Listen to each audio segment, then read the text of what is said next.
Praise God, no po? Wala isang channel. Mamaya ko na ayusin. Dinig naman po ako, no?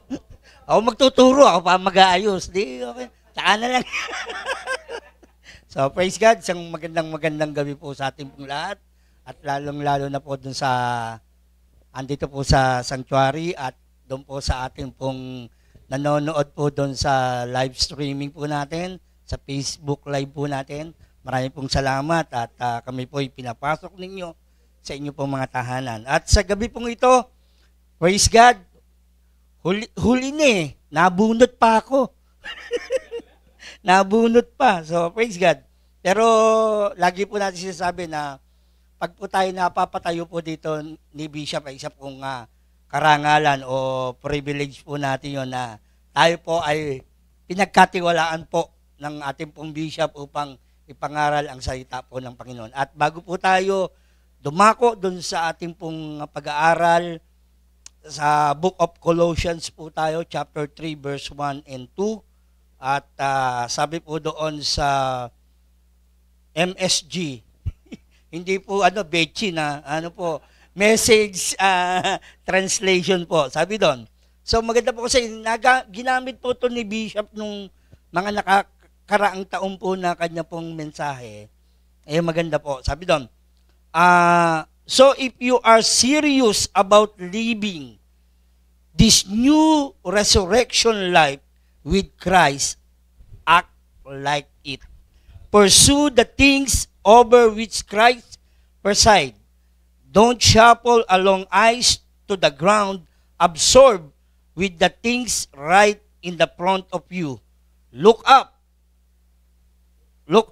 and be alert to what is going around Christ, that where's the action is seen. See things from His perspective. So, yun po, tayo po ay manalangin.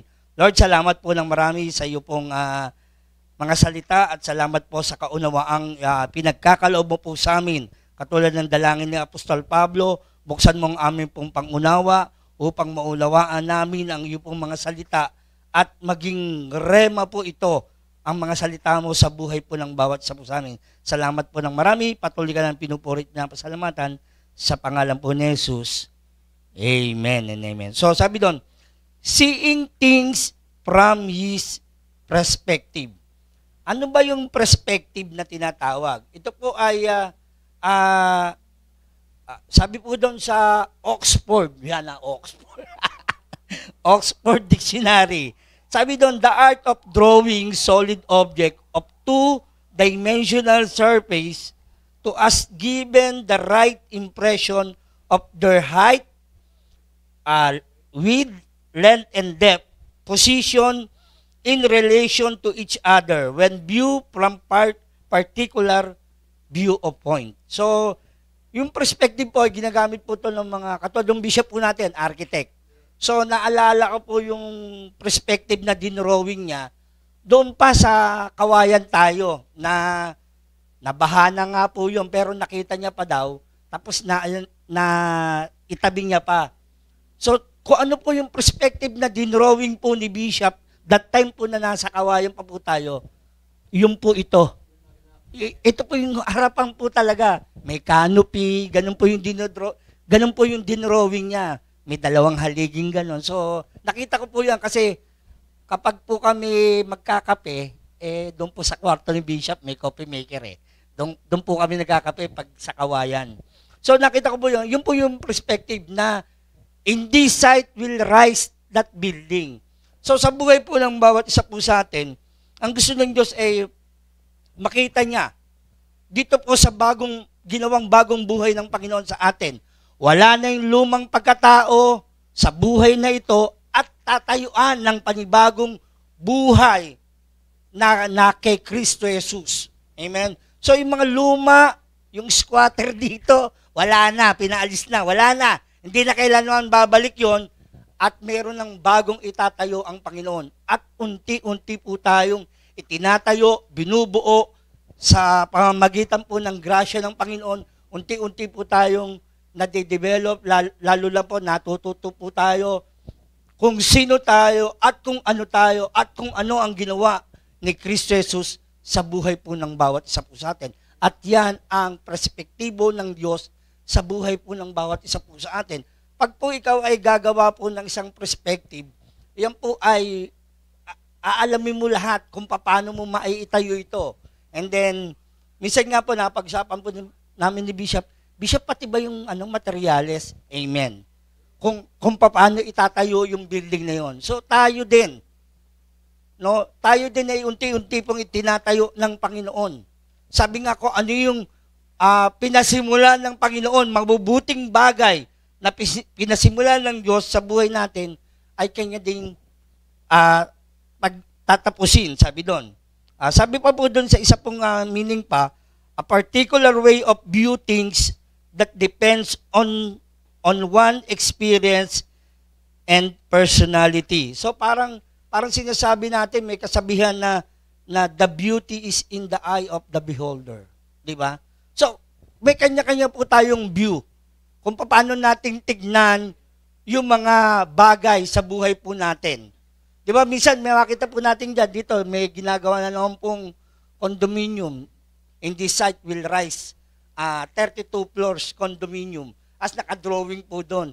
Kung titignan mo, sabi mo, ganyan ba yung ganyan ba yung lalabas? Pero pag kinoconstruct na po, at nakikita mo po yung perspective, sabi mo, parang hindi ata ganyan yung lalabas. Sa tingin natin, pero kapag natapos po, ganun ang lalabas. We are conformed to the image of Christ. We are perspective na po ng Panginoon na maging makonform po tayo, maging katulad tayo. No po, sabi doon, kailangan lang po ay sa buhay po natin ay yung pong maging yung resurrected life ng Panginoon ay maikapamuhay po natin. Unti-unti sa buhay natin. Hindi naman po tayo nagmamadali. At ang Diyos, hindi mo kailanman nagmamadali sa buhay ng bawat isa po sa atin. Kaya nga, minsan, sasabihin ng iba, naku, may edad na ako nakakilala, pero pasimula pa lang yun ang gagawin sa iyo ng Panginoon. Kung ano yung mga dati natin, unti-unti, pag sumikapan natin sa tulong at biyaya ng Panginoon, yung perspektibo ng Diyos sa buhay natin, yung purpose na gusto ng Diyos para sa atin, ay unti-unting makikita sa buhay ng bawat isa po sa atin. Bagamat minsan may mga pagkukulang, pagkakamali, gano'n naman di ba? Sa construction, di naman perfect lahat. Di ba? Hindi lahat perfect. So, minsan may nagkukulang. Minsan, ay nagkamali sukat. Yung katulad po yung sukat na yun. Meron po akong ginagawang sukat. Sabi ko, ito, 11, 10. Sabi ko, 10 na para hindi na ako malito. 10 inches na ako gagawin ko. Di, sukat ko po, pinutol ko. Di, tama. Tapos, sinukat ko po yung isa doon. Di, nilagari ko, okay po. Tapos po, yung pong original, hindi ko po yun ang ginawa kong sukat. Yung pong pangalawang pinulot ko, ang ginawa ko pong sukat. Pagkalabas po, ang laki po ng diferensya. Sabi ni Bishop sa akin, mali ka, dapat ko ano yung ginamit mong panukat, yun all the way ang gagamitin natin. Katulad sa buhay natin. Ang buhay natin ay nakapattern kay Kristo Jesus. Sa biyaya ng Diyos, yun lang ang gagamitin natin at hindi kailanman hindi tayo maliligaw. Amen? Kung iba-iba yung ating tatayuan, siguro ngiwi-ngiwi tayo bilang Kristiyano. Pero salamat po dito po sa Life Giver Church na patuloy ng salita ng Panginoon ay binibigyan ng halaga sa buhay po ng bawat isa at kahalagahan. Mahalaga po. Sabi doon, sa mundo pong ito, we experience problem, difficulties in life, health, financial, problem, at hindi na ito bago sa atin. Lahat ng ito, nararanasan na natin.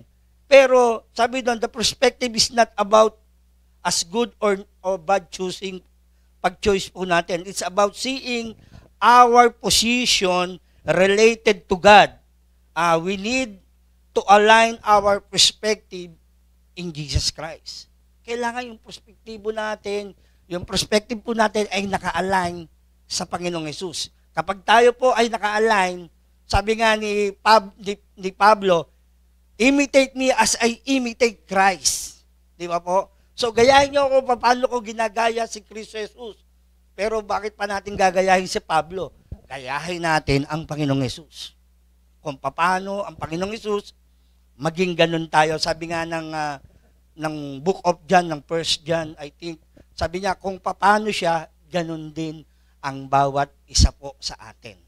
At ang bawat isa po sa atin ay nilikha ayon sa wangis ng Panginoon. So, iba-iba po tayo at sabi doon, when our perspective is aligned with Jesus, we see things for what they really are and ourselves for we are meant to be. Kapag ang ating pananaw ay nakahanay o nakatuon sa Panginoong Hesus, makikita natin kung ano ba talaga yung mga bagay na yon at kung sino tayo. Di ba? Kung sino tayo. Di ba? Minsan, nakakakita tayong building, ay, maganda tong building na to. Pero, kapag ikaw po ang building na yon ay tinignan mo po yung perspective na yon sa ibang anggulo, sa ibang side. Ba dito mo tinignan sa kaliwa, parang hindi maganda. Pero pag dito ka sa kanan, parang tama naman. Pero pag nilapitan mo, tinitigan mo, yun pala. Maganda pala, yun pala yung makikita mong view. So sa buhay po ng bawat isa po sa atin, makikilala natin habang tayo po ay lumalapit at nauunawaan ng mga salita ng Panginoon, nakikilala natin hindi lang yung mga bagay na nakapaligid sa atin, kundi maging ang sarili natin. Ang Panginoon, hindi ko naman po sinasabing, hindi siya concerned doon sa nakapaligid sa iyo, mga problema, kabigatan, hindi po. Ang concern niya, ikaw.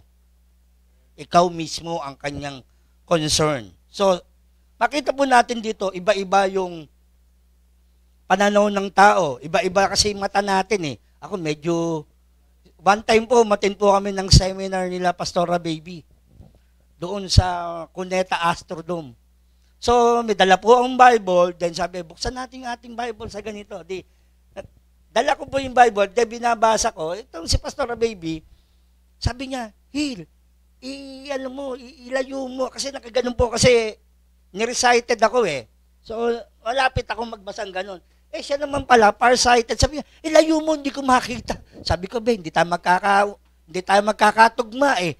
Ikaw, gusto mo ilayo, ako gusto ko ilapit. Pag nilapit ko, hindi naman niya makita.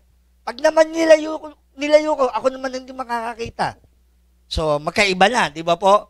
So, sa buhay po ng bawat isa po sa atin ay iba-iba ang nagiging pananaw ng bawat isa po sa atin. Bagamat yan minudo, pag nakita mo, minudo, pero iba yung nakita mo, minudo, sabi mo, pare-pares tawag natin, minudo, kasi yun ang sahog. May patatas, may ganito, pero tawag natin minudo. Di ba? Yun ang nakita mo. Pero pag nilasahan mo, ay lasang sinigang.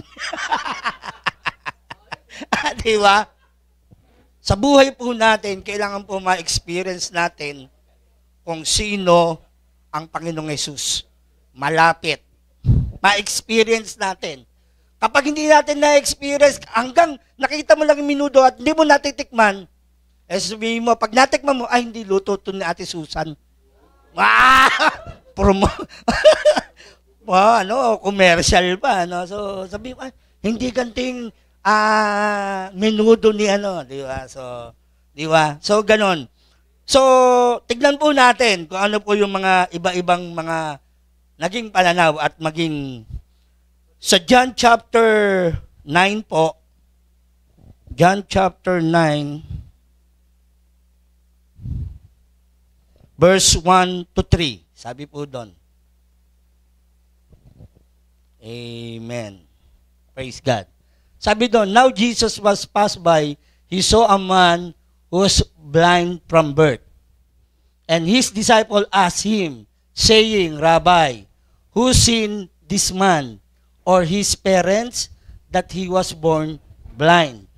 So Jesus answered, neither this man nor his parents sinned, but the works of God should be revealed in him. So makita po natin dito, katulad po ng men's breakfast, yan po yung amin pong discussion eh. So, nakita po ng alagad, sabi na ng mga alagad, Panginoon, sino ba may kasalanan o nagkasala? Yung bang mga magulang nito o itong taong ito, kung kaya siya'y nabulag? So, ano po ang paningin ng po ng mga alagad? Sino ang may kasalanan? Di ba? So, ano yung pananaw ng mga alagad? Sino kaagad ang nagkasala?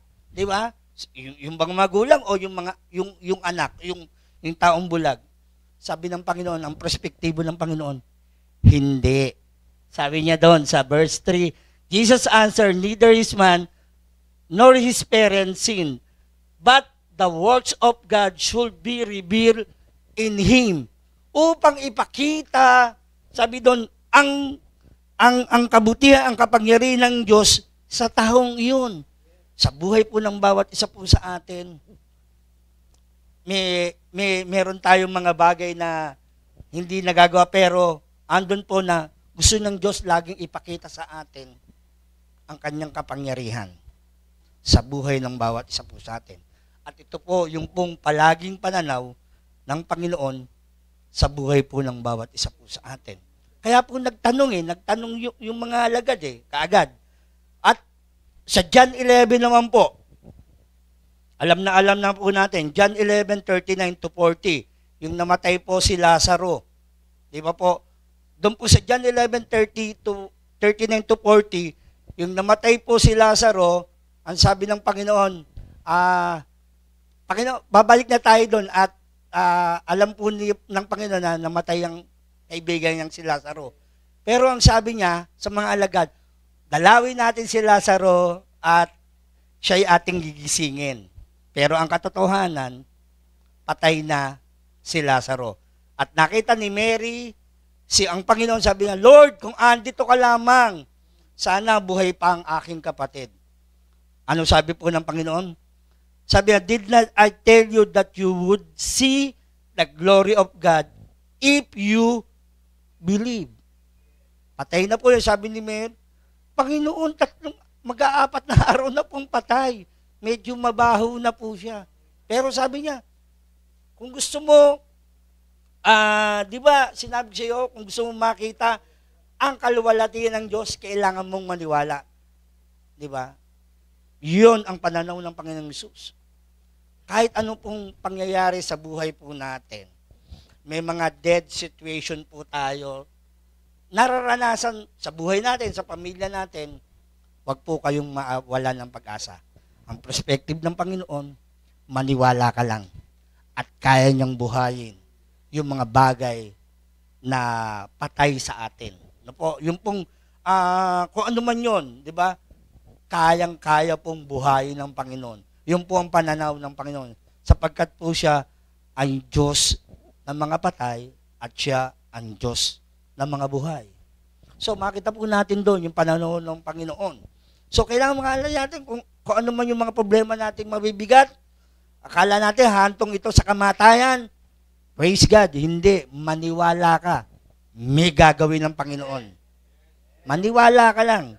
Tapos, pagkatapos po noon, sabi po doon sa Mark Agulyon, Mark chapter 4, verse 35 to 41. Ito po yung pong tumawid po ang mga alagad kasama ang Panginoon na alam na po natin. Doon po na natakot ang mga alagad. Sabi ng mga alagad, Panginoon, hindi mo makikita? Malulunod na tayo, lulubog na tayo. So, nagising ang Panginoon.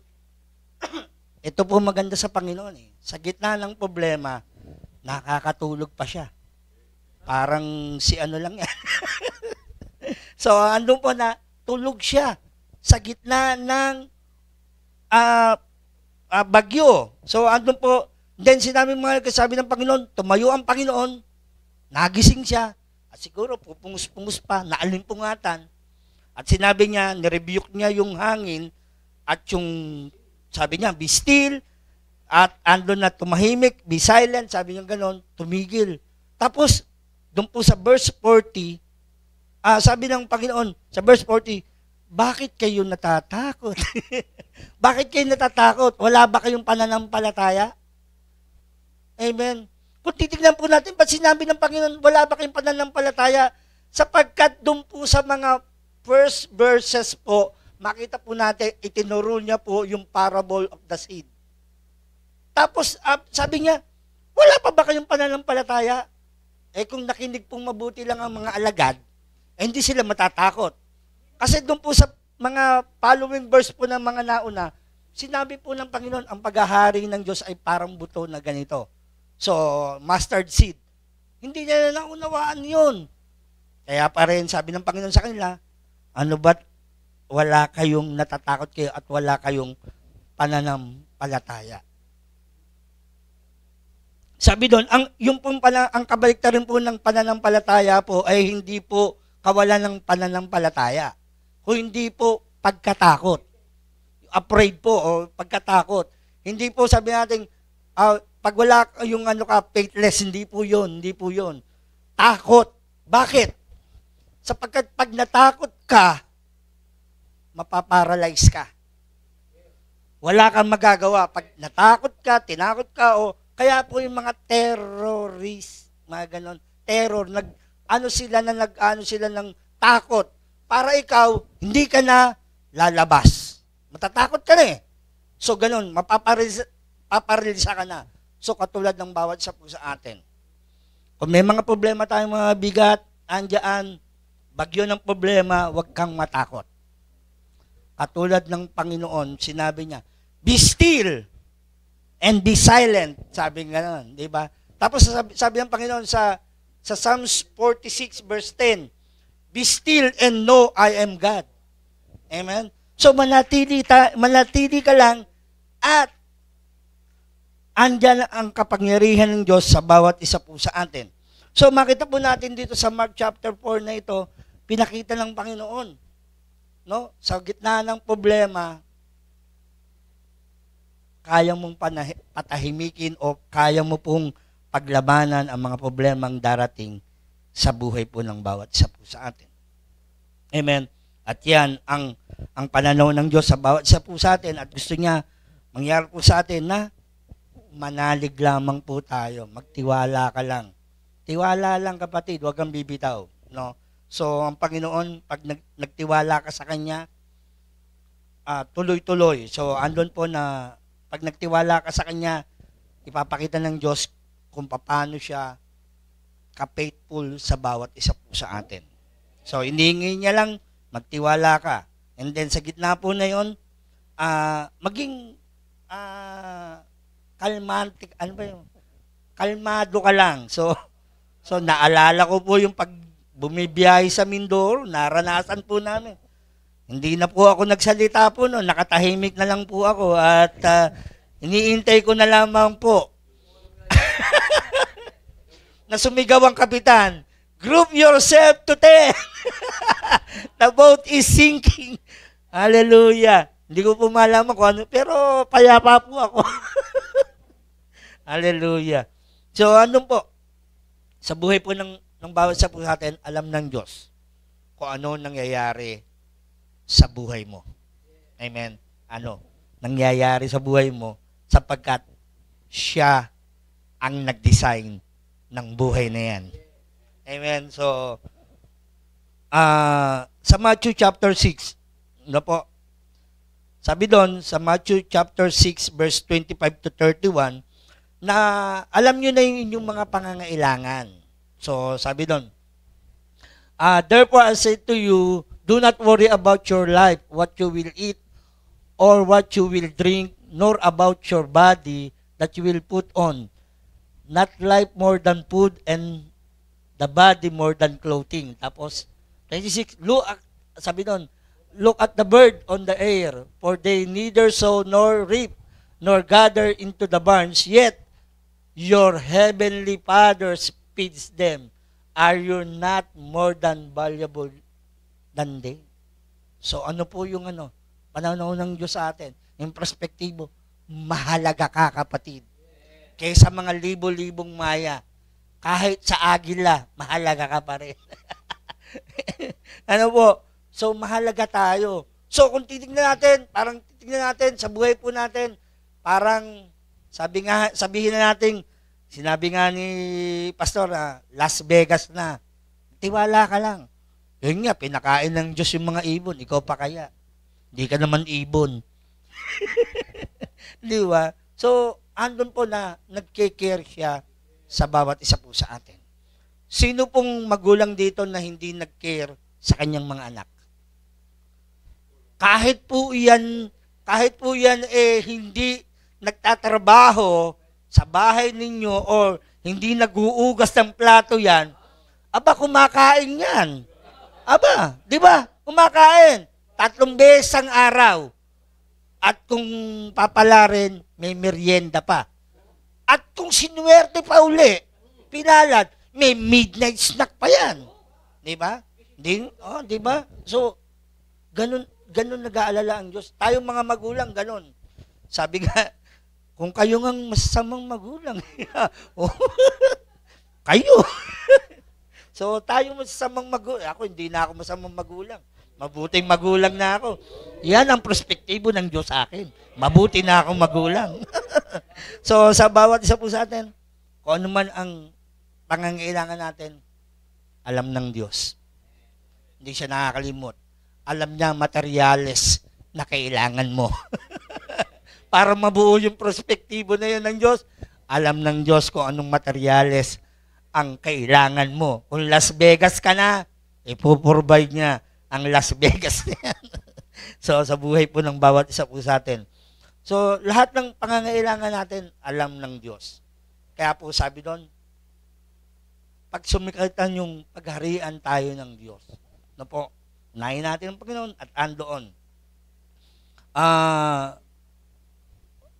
Praise God. Doon po sa Habakuk chapter, haba yan, Habakuk nga eh. Habakuk chapter 3,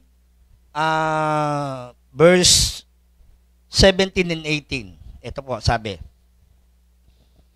Habakuk, though the fig tree may not blossom, nor fruit be on the vines, though the labor of the olives may fail, and the fields yield no food, though the flock may be cut off from the fold, and there's no herd in the stall, yet I will rejoice in the Lord, I will joy in the God of my salvation.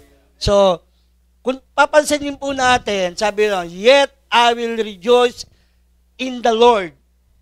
Kung King James po babasahin nyo, lahat po yung Lord po ay L-O-R-D. Lahat po siya is in capital form.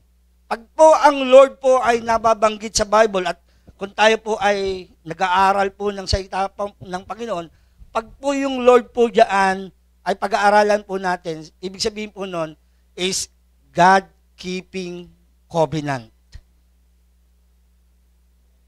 Diba? Ano ba yung covenant? May covenant siya sa'yo. Yung pong pakipagtipan niya, kinikip niya po yun. Yung baga sa yung sumpaan. Parang pangit pakinggan, no? Sumpaan. So sige, pag may kakasal ka, sige, magsumpaan na kayo. Parang hindi maganda, no? Sige, yan, di ba parang hindi maganda, di ba? Sige, yung ano ba yung sumpaan nyo sa isa't isa, di ba? Yung pangako. Kung ano yung pangako, di ba? Mas maganda yung pangako. Ang Diyos ay tumutupad sa kanyang mga pangako.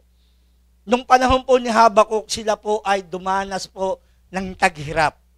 Kahirapan sapagkat sila po ay nasa lakay po ng Palestine that time. At hirap na hirap po sila. And then pag nagtatanim sila, pag-harvest na sila, kinukuha po ng mga Pilisteo yung kalahat ng kanilang ginather na pagkain.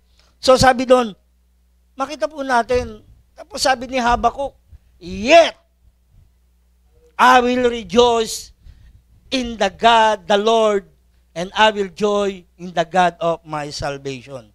So sabi niya, alam ko, alam ng Diyos, Yun ang nangyayari sa akin. Sapagkat tapat ang nangako sa akin, kailanman hindi niya ako pababayaan. Amen? Sa buhay po ng bawat isa po sa atin, kailanman ang Diyos, hindi po siya nagbitaw, hindi po siya nag-ano po ng pangako niya sa bawat isa po sa atin.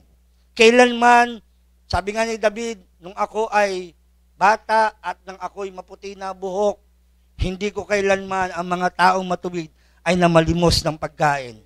Amen? Hanggang ngayon po, almost 30 years na sa ministry. No? Ano, Pastor Baby, no? 30 years na sa ministry po, ang bawat isa po. Pero kailanman, hindi nagpabaya ang Diyos. Amen? Pag po andyan, meron darating. At alam po namin sapagkat tapat ang nangako sa bawat isa po sa atin. So, sabi nga doon, I will rejoice in the Lord. Sabi doon, I will be joyful in the God of my salvation.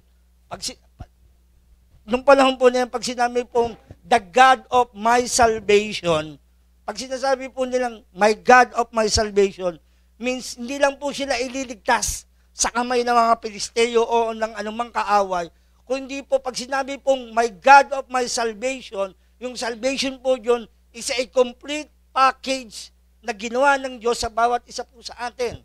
Katulad ng kaligtasan, hindi po lang iniligtas tayo sa kapahamakan, kundi po ang salvation na binabanggit doon ay lahat.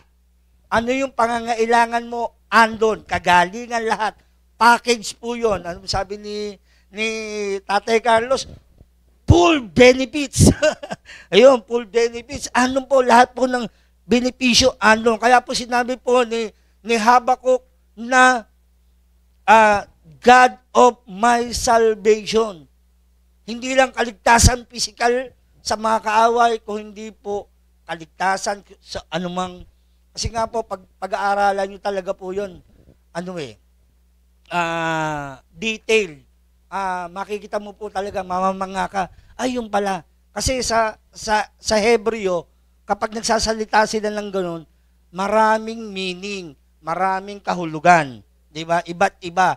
Kaya po yung letters nila, yung alphabet nila, may counterpart na number. Di ba? Pag A, may counterpart. Tapos, bukod po doon, mayroon pang drawing na nakasimbol. Ganun po pag-aaralan nyo. So, andun po na, kaya po si Habakkuk, hindi po siya.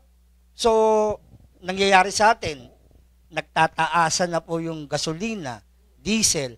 Ako, hindi ako namumblema.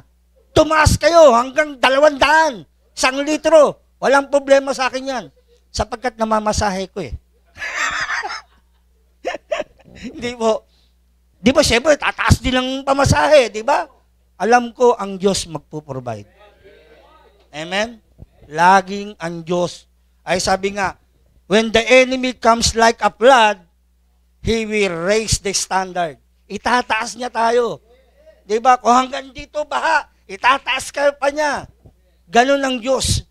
Hindi tayo kayang palubugin ng anumang mga problema, kabigatan sa buhay natin. Ano man ang bumaksak sa atin, praise God. No po, anumang maranasan natin, praise God. Salamat, the God of my salvation. Amen? Hallelujah. Amen? So, nahimik ba? Meron ba? Sabi doon, kadalasan po nagwo-worry tayo sa mga bagay-bagay na ito. Pero ang katotohanan, God is in control. Amen? God is in control in any situation ng buhay natin. Pero sa bahay, Mrs. is under control.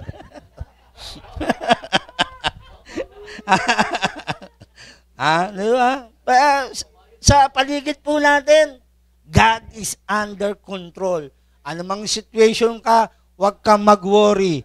Under control ng Panginoon ang anumang mga sitwasyon natin. Ang sabi po ng Biblia, sabi po ng Korinto, hindi kayo bibigyan ng pagsubok na hindi nyo kaya. At kung hindi nyo kaya, siya ang gagawa ng tulong upang matakasan natin, malampasan natin ang mga problemang iyon. Hindi pala matakasan. Mapagtagumpayan. Amen. Bakit dumating ang problemang ito? Bakit dumating ang problemang ito? Sapagkat alam ng Diyos, kaya mo. Kasi yung perspective niya sa'yo, alam niya yung weight at bigat ng problemang kaya mong dalhin.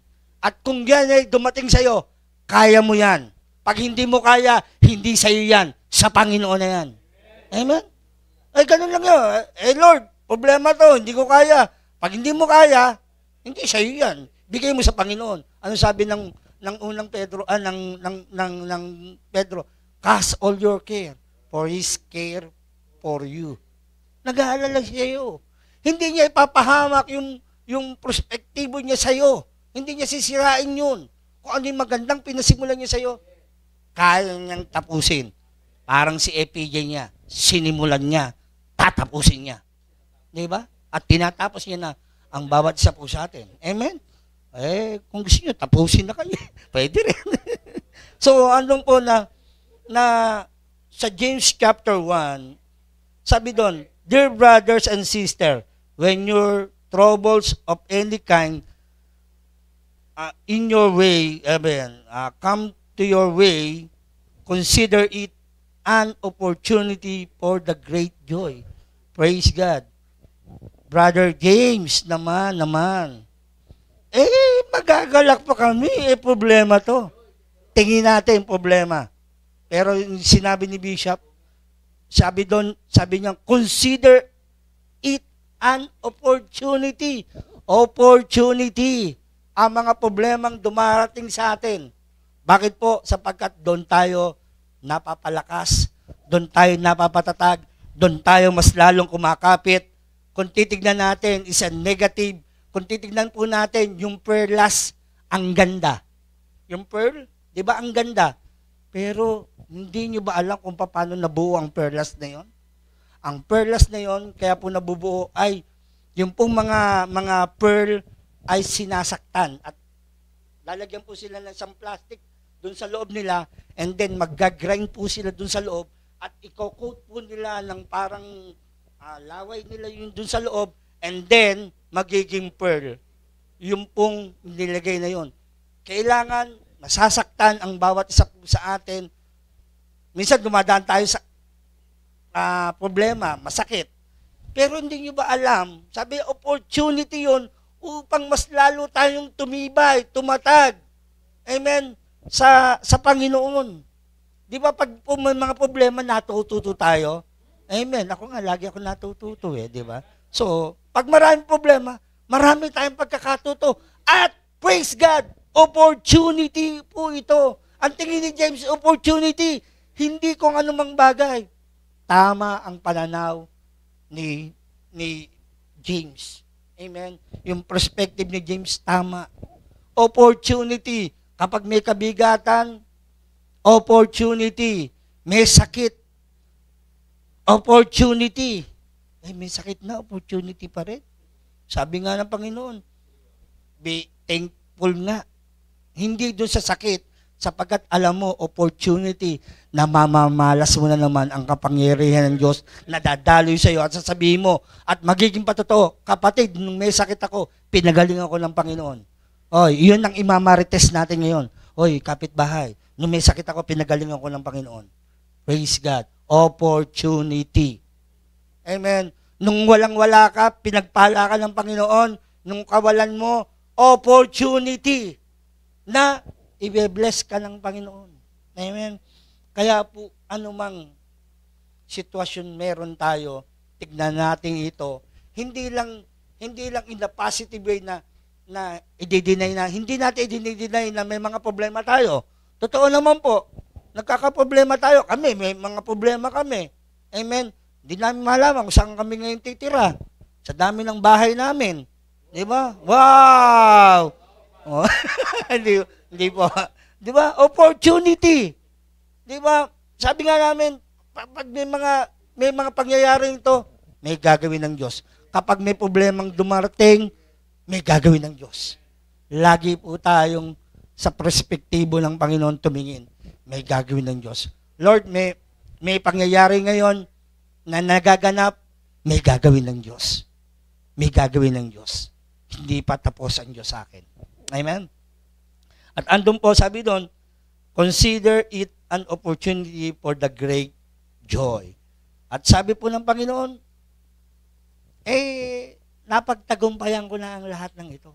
Huwag kayong matakot sapagkat sa mundong ito, may mga tribulation kayo, daily tribulation na mararanasan, pero huwag kayong matakot, napagtagumpayan ko na ang mundo o yung kapigatian na ito. Tapos sabi po doon, sa last po, sabi doon, sa 2 Corinthians chapter 4, 16 and 18,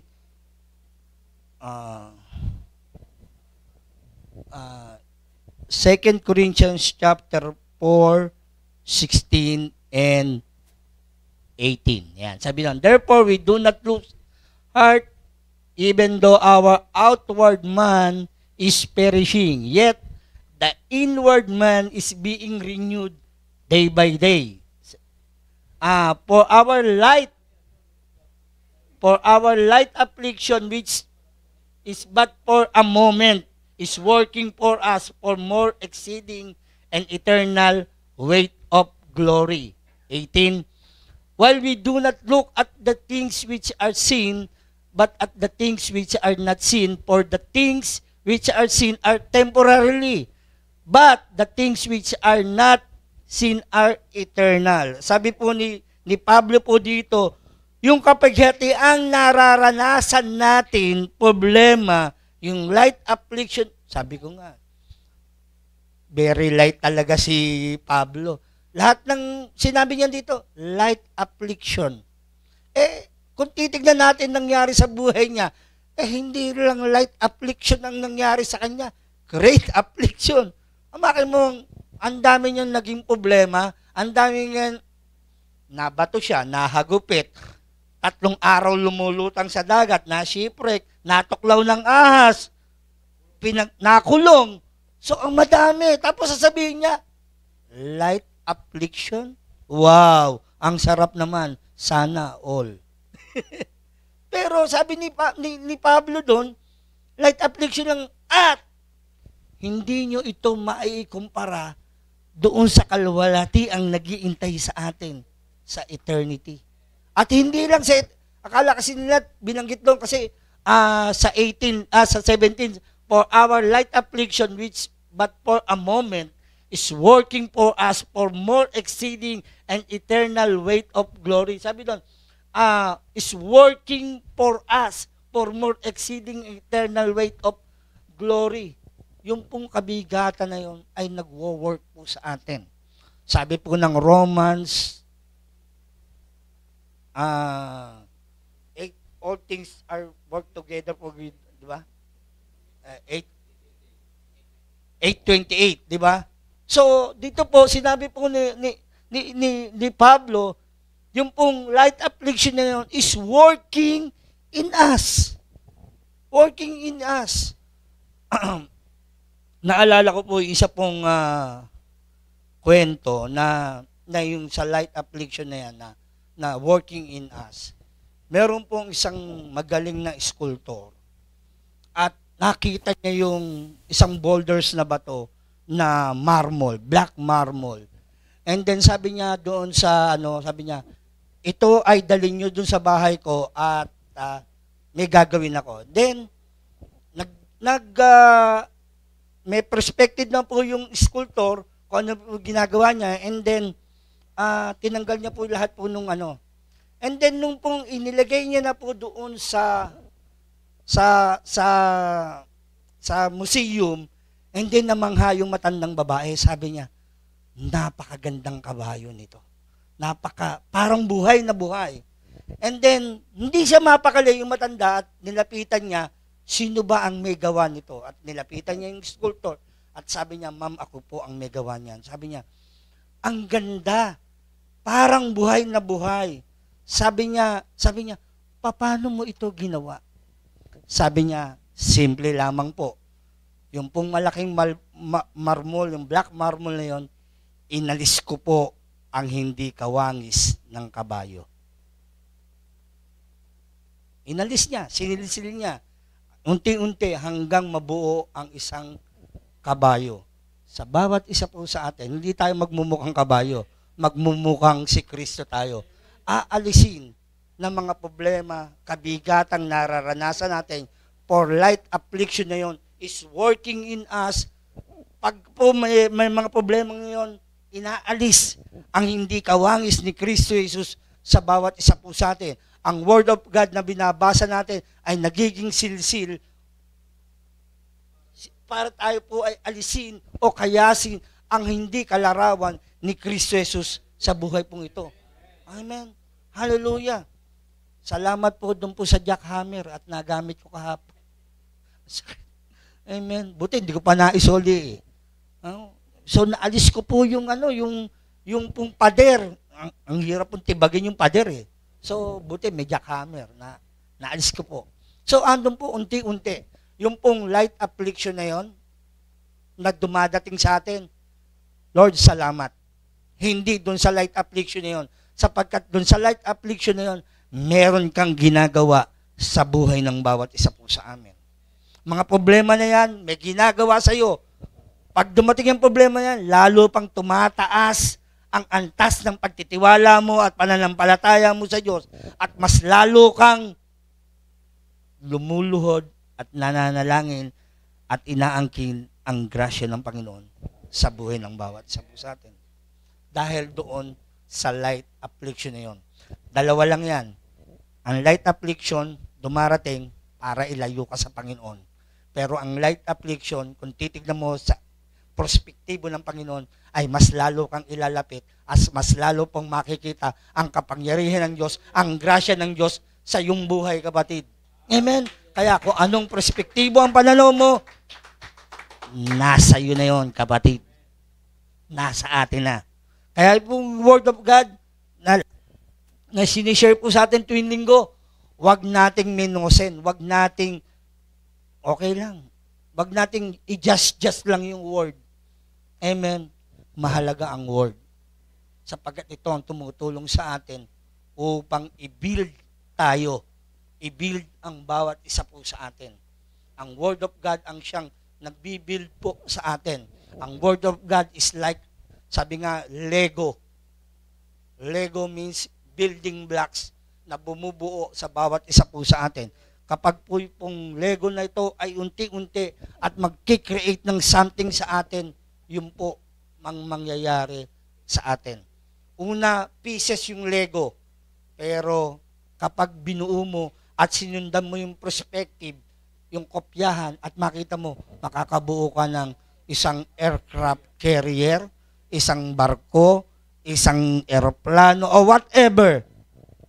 Andoon sa perspektibo ng papel na nakita mo doon, ay unti-unting mabubuo ang isang magandang eroplano o isang bagay. Sa buhay natin, unti-unti ang Word of God, unti-unting pinapapasok natin sa buhay po natin at unti-unting inaalis ang hindi kawangis ni Kristo Jesus at unti-unting ibinibuild ang pagkataong ito ayon sa wangis at itsura ng Panginoon. At ma-develop ang pagkataong ito sa perspektibo ng Diyos, sa karakter niya, mahubog ang bawat isa sa atin sa magitan ng kanyang mga salita. Amen. Tapos, ganun lang, hindi po. Kaya po, napakahirap po. Alam niyo po, sa totoo lang, napakahirap pong mag-aral. Amen. So, andun po na, kaya po sinabi po ni Pablo sa Philippians chapter 4, verse 11 and 13, na naging kontento siya. Ano po, sabi doon, Philippians 4, 11 and 13. Yan, tingnan natin.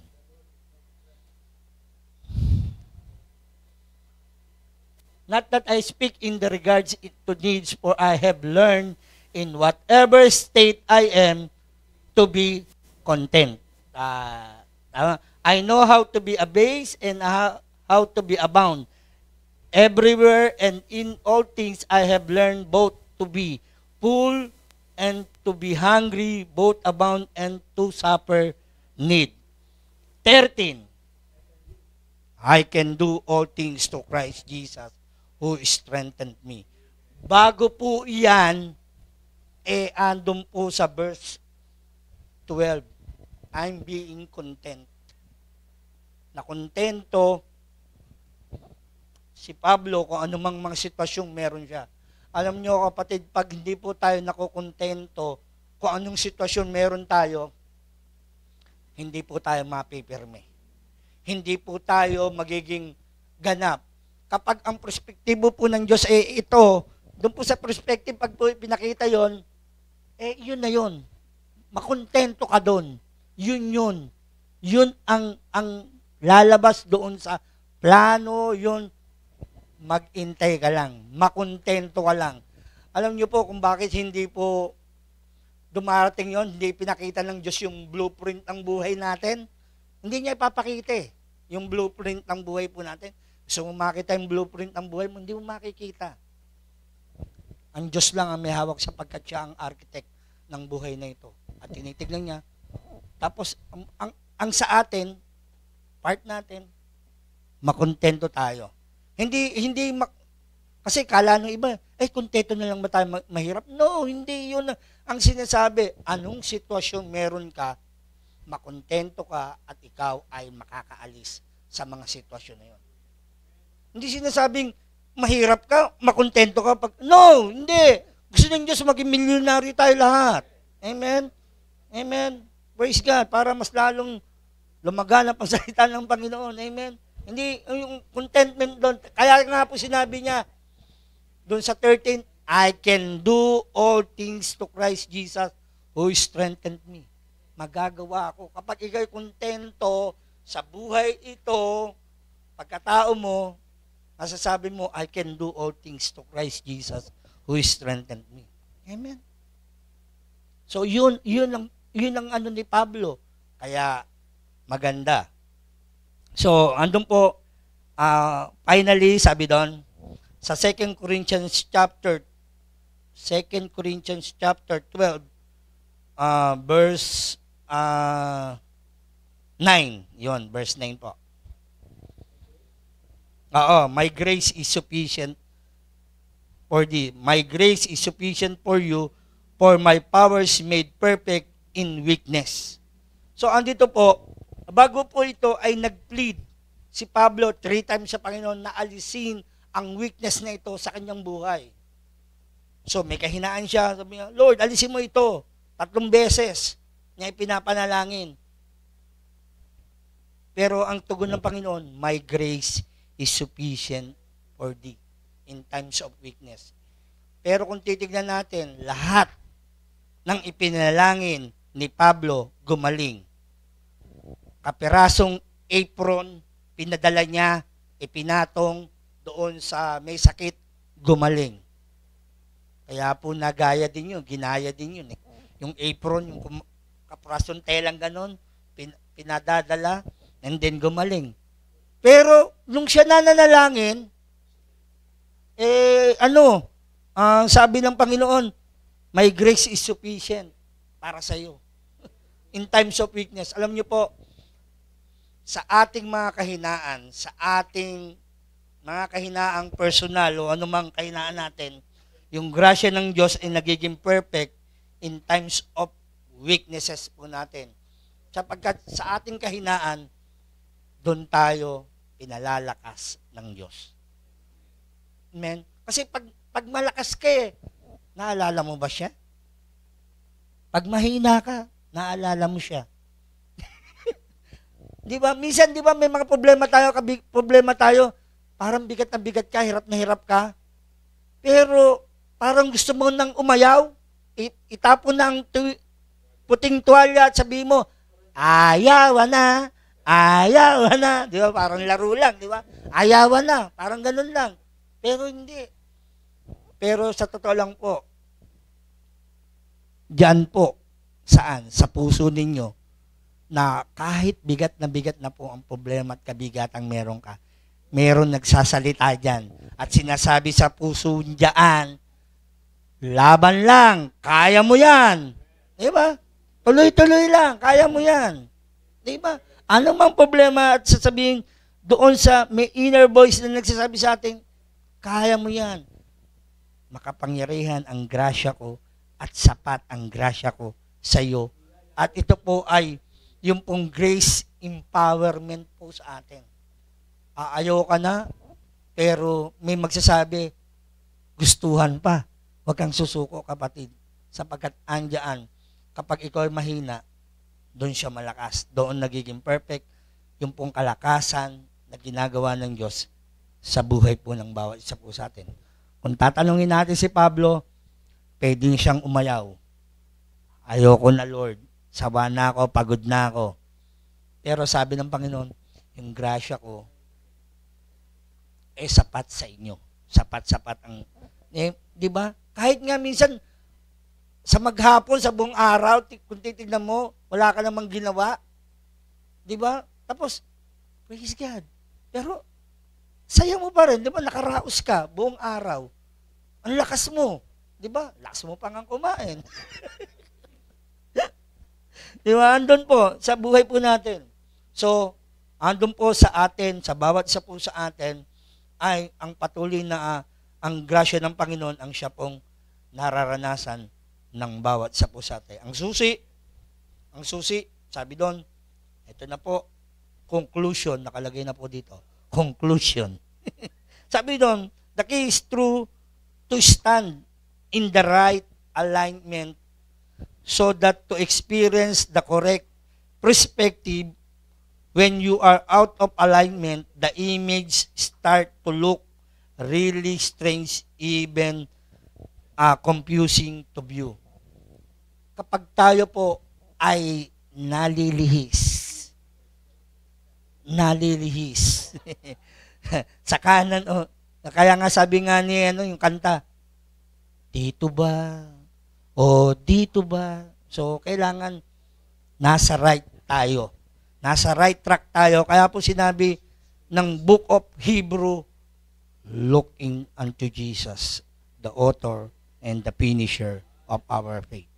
So, andun po, kapag po tayo tama at naka-align ang ating pong perspective sa Panginoong Yesus, come what may. Parang kanta yun. Come what may. Ano man dumating, bahala ang Diyos. Amen. Ano man ang makita mo, ano man ang makasalubong mo, tuloy-tuloy lang ang buhay ng bawat isa po sa atin. Always looking to the cross and to the finished work of Jesus, na kapag titignan po natin yung pong cross ng Panginoon, looking to the cross, makikita mo po doon, yung perspective ng Panginoon is a divine exchange sa bawat isa po sa atin. Kapag titingin ka sa cross at sasabihin mo, doon sa cross ka titingin, sasabihin mo, finish. Finish na. Amen. Tinapos na ng Panginoon at wala kang gagawin kung hindi po magtiwala at pagkatiwala ang buhay nito, yamang ang bawat isa po sa atin ay wala naman talagang magagawa. Tunay nga pong sa biyaya niya. Pero, andon po dapat ang pagtitiwala at paglagak ng pananampalataya natin sa tinapos na gawa ni Kristo Jesus.